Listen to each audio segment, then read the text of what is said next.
un goût de, comme un goût de, comme un goût de, comme un goût de, comme un goût de, comme un goût de, comme un goût de. Il y a comme un goût de cendre dans ma terre, des espoirs calcinés, des rêves incinérés. Peut-être le climat qui brûle, peut-être l'appétit dévorant des plus puissants.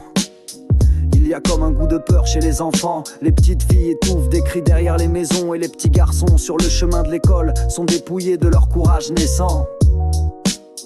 Il y a comme un goût d'injustice dans l'économie. L'argent détourné se déverse de toutes parts dans les poches des uns, tandis que la sueur salée des autres s'évapore entre leurs mains vides. Il y a comme un goût de dictature au sein des démocraties, la même homme invisible qui choisit chacun des candidats et les machines qui savent les résultats des élections avant le décompte des bulletins. Il y a comme un goût de divorce avant même le mariage, une voix métallique qui résonne au cœur de la société et qui déclare une guerre à perpétuité entre les hommes et les femmes. Il y a comme un goût d'ignorance dans l'opinion publique, quelque chose de desséché dans les informations mainstream et quelque chose de prématuré dans les conclusions du tout venant. Il y a comme un goût de funérailles dans les chants religieux, les hurlements de la foi qui sont des mises à mort de la raison. Et pour que la raison survive, elle doit se cacher dans les livres et dans le murmure de ceux qui essaient encore de réfléchir. Quand tout chante et prie, il y a comme un goût de trahison dans les amitiés. Les grandes amitiés sont mortes avec le passage du bac et elles ont été remplacées par les grandes ambitions et les grandes jalousies, par le poison de la comparaison douloureuse. Il y a comme un goût d'envie de meurtre chez les dirigeants politiques chaque fois qu'ils entendent qu'une intelligence éveillée entreprend de s'exprimer sur les choses de la nation et les choses du peuple, parce que eux, ils ont prospéré sur le sommeil et l'ignorance des masses.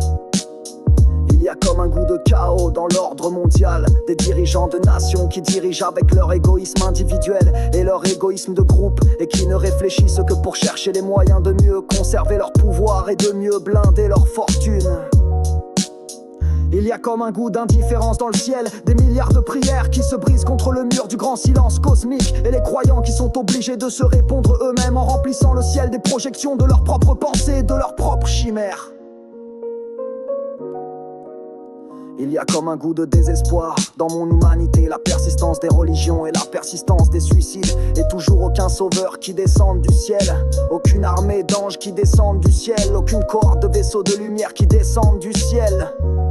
Rien qu'un peu de pluie. Il y a comme un goût de guerre civile qui s'approche peu à peu, la grande déflagration de la lutte lancinante des classes pas si lancinantes, car la classe dominante est en guerre déclarée. Ce sont les classes pauvres et les classes moyennes qui ne voient rien derrière le voile de l'alcool et du rire bête. Il y a comme un goût de larmes chez les jeunes diplômés, derrière le courage nécessaire pour se frayer une place dans le monde du travail, les larmes des sacrifices continus et des luttes sans fin. Il y a comme un goût de solitude chez les jeunes femmes, conditionnées comme des femmes fortes, mais réduites à des fragmentations psychologiques et à des raideurs psychologiques qui les rendent impropres à des relations saines. Il y a comme un goût de résignation chez les activistes, le peuple qui ne se lèvera jamais comme un seul homme, aucun mot d'ordre qui ne soulèvera quiconque par la seule force de sa pertinence, tandis que l'abrutissement trouve un écho sous chaque toit et dans chaque profil. Il y a comme un goût de révolte dans le rap, la seule musique qui regarde en face les problèmes les plus importants et qui refuse d'annoncer les mêmes âneries que les autres musiques destinées à faire tourner les reins et à faire sautiller les seins. Alors on trouve toujours le temps de chanter et de danser, la vie sur terre et rire et larmes, feu vivant et peur glacée, grands sauts et grandes chutes, la volonté de se relever et de continuer d'avancer. La grande promesse vient de la vérité elle-même, l'esprit qui ressort de tout cela grandit, est toujours pur, des nuits de tristesse et des journées de travail qui font fleurir de nouvelles idées et de nouvelles actions. Des temps de bonheur qui se dilatent au fur et à mesure, en gagnant du terrain sur les revendications de la souffrance.